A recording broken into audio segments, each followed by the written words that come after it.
Patrice Lumumba here at Kibenda Tea Estate in Kiambu County in the Republic of Kenya, and we continue our conversations about the continent of Africa.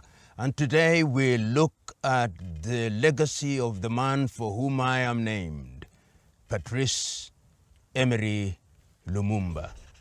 Patrice Emery Lumumba was born amongst the Batetela people in Kasai. And like all young people who grew up during the colonial period, in his case, the colonization of Belgium, he was exposed to Western education, but did not pursue his education to the university level.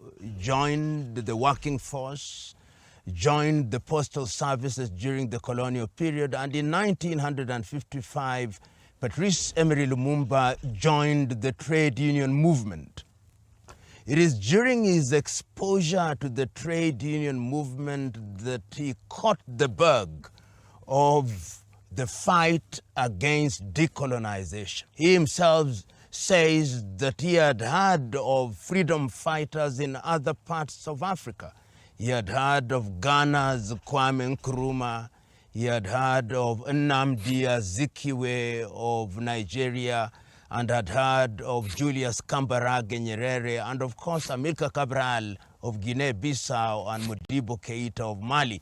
And this is what energized him. And one of the things that Patrice Emery Lumumba says annoyed him the most was the manner in which King Leopold of the Belgians had controlled and impoverished Congo. It is not told as often as should be, but he reminded many people on many occasions that Leopold of the Belgians had killed no less than 15 million Congolese, a massacre of gigantic proportions. So when he joined the trade union movement in 1955 through to 1956, of course, he was jailed for an accusation of having embezzled some funds and jailed for 12 months. Later, of course, he was released and was one of the individuals that were invited by Kwame Nkrumah in Accra, Ghana in 1958. When he went to Accra, he had the opportunity of meeting other African freedom fighters who had been involved in the struggle for decolonization. And he came back charged and founded an organization, the Congo National Movement, because at that time he was quite clear that the process of decolonization that was being conducted by the locals against the Belgians was simply going to lead to the creation of a comprador and compliant class. That meant individuals such as Joseph Kasavubu and, of course, Moise Tshombe.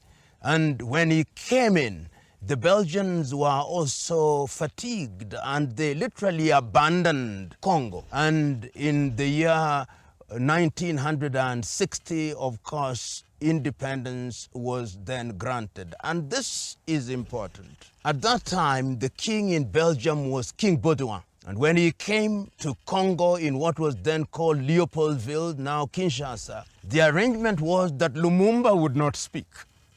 The arrangement that was Kasavubu would speak.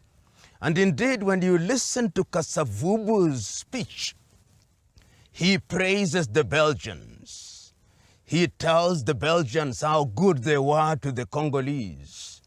And taking the cue, King Baudouin also reminds the Congolese that they have inherited a good thing from the Belgians and that they have a duty to retain it. Patrice Emery Lumumba, who had written a speech, stands up. Everybody is surprised.